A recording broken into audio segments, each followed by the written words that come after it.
रुपाली पाककलेमध्ये तुमचं खूप खूप खूप मनापासून स्वागत। टिफिनचा डब्बा असो किंवा घरचं जेवण, 2 चपात्या जास्त खाल्ल्याशिवाय राहणार नाही इतकी ही टेस्टी अंड्याची भाजी अगदी चटपटीत आणि मस्त झणझणीत तयार होते। घाई गडबडीत जरी असाल ना तरी हा पदार्थ अगदी 10 मिनिटात तयार होतो। चला मग नेहमीप्रमाणेच रेसिपी खूप साधी आणि सोपी आहे। लगेचच रेसिपीला सुरुवात करूया। इथे मी 5 अंडी उकडून घेतलेली आहेत। ही अंडी आपल्याला अशा पद्धतीने बारीक करून घ्यायची आहेत। हे बघा, अशा पद्धतीने ह्या फोडी तयार करून घ्यायच्या आहेत। अंडा करी किंवा अंड्याची भुर्जी तुम्ही बऱ्याच वेळा केली असेल, पण अशा पद्धतीने ही अंड्याची भाजी एकदा नक्की करून बघा। तर मी सगळी अंडी अशी ही बारीक करून घेतलेली आहे। अशा फोडी तयार करून घ्यायच्या आहेत आपल्याला। गॅसवरती इथे मी तवा ठेवलेला आहे। हा लोखंडी खोलगट तवा आहे। अशा कढईमध्ये कोणतेही पदार्थ केलेत ना ते खूपच टेस्टी लागतात। त्यामध्ये मी तेल घातलेलं आहे। तेल छान तापल्यावरती आपल्याला लसूण आणि आलं बारीक करून घालायचं आहे। अशा पद्धतीने आपण बारीक करतो ना त्यावेळेला भाजीला टेस्ट फार छान येते। त्यामुळे अशा पद्धतीने बारीक करूनच घालायचं आहे। तुम्ही शक्यतो ह्याच्यामध्ये पेस्ट घालू नका। बारीक लसूण किंवा अद्रक किसून घातलं ना तरीही चालेल। त्यानंतर इथे मी 2 मोठे कांदे बारीक करून घेतलेले आहेत, ते यामध्ये घालायचे आहेत। कांद्याचा वापर या भाजीसाठी थोडा जास्त लागेल आणि कांदा जर जास्त असेल ना तर भाजीला टेस्टसुद्धा खूप छान येते। त्यामुळे कांदा थोडा जास्त घालायचा आहे। तुमच्याकडे जर छोटे कांदे असतील तर तुम्ही 3 ते 4 सुद्धा घेऊ शकता।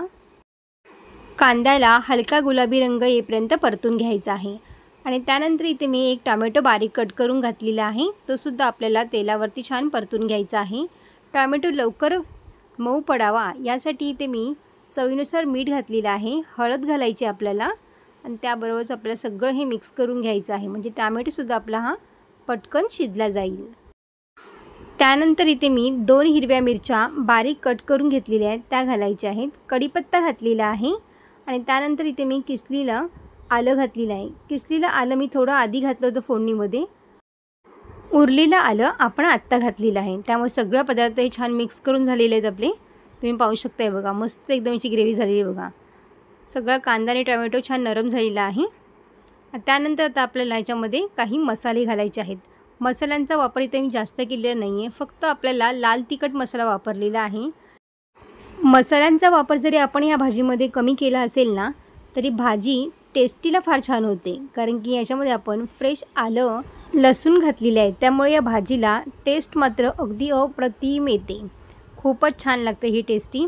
तुम्ही अशा पद्धतीने ही भाजी नक्की ट्राय करून बघा। आता आपल्याला भाजीचा मसाला इथे तयार झालेला आहे आणि यानंतर आपल्याला उकडून जी आपण अंडी बारीक केली होती ती याच्यामध्ये घालायची आहेत। सगळी अंडी मी इथे घातलेली आहेत आणि पुन्हा छान मिक्स करून घ्यायचं आहे आणि लो फ्लेमवरतीच आपल्याला 1 ते 2 मिनटं छान वाफ येऊ द्यायचे, म्हणजे अंड्याला सगळ्या बाजूनी मसाला छान लागला जाईल। टिफिनला जरी तुम्हाला ही भाजी द्यायची असेल ना तरी पण ही भाजी अगदी झटपट तयार होते आणि खाण्यासाठी सुद्धा तितकी टेस्टीसुद्धा लागते। नक्की ट्राय करून बघा। तर सगळ्या बाजूने आपल्याला हा मसाला मिक्स करून घेतलेला आहे आणि ह्याला 2 ते 3 मिनटं आपण ह्याला छान वाफ येऊ द्यायची आहे। भाजी पटकन होण्यासाठी इथे आपण याच्यावरती झाकण ठेवूया, म्हणजे भाजी आपली पटकन शिजल्या जाईल। तर तुम्ही इथे बघू शकताय बघा, 2 मिनटानंतर आपण झाकण काढून बघूया। पुन्हा छान अशी मिक्स करून घ्यायची आहे आणि तुम्ही पाहू शकताय बघा आपली अंड्याची भाजी इथे तयार झालेली आहे। मस्त मिक्स करून घ्यायची आहे पुन्हा आपल्याला आणि वरून आपल्याला कोथिंबीर घालायची आहे। आता आपल्याला गॅस बंद करायचा आहे आणि तुम्ही बघू शकता बघा अंड्याची भाजी आपली खाण्यासाठी इथे तयार झालेली आहे। ही अंड्याची भाजी भाकरी पोळी भाताबरोबर अगदी खूप मस्त लागते। नक्की ट्राय करून बघा। कमी वेळेत कमी साहित्यामध्ये झटपट तयार होणारी ही अंड्याची भाजी तुम्हाला कशी वाटली मला कमेंट्स करून नक्की सांगा। व्हिडिओ आवडला असेल तर लाईक शेअर आणि सबस्क्राईब करा। बाजूची बेल आयकॉन पण जरूर प्रेस करा, जेणेकरून जेव्हा पण मी नवीन व्हिडिओ अपलोड करेन त्याची सर्वात आधी नोटिफिकेशन तुम्हाला पाहायला मिळेल। पुन्हा भेटू अशाच एका नवीन रेसिपीमध्ये। तोपर्यंत मस्त खा आणि स्वस्त रहा।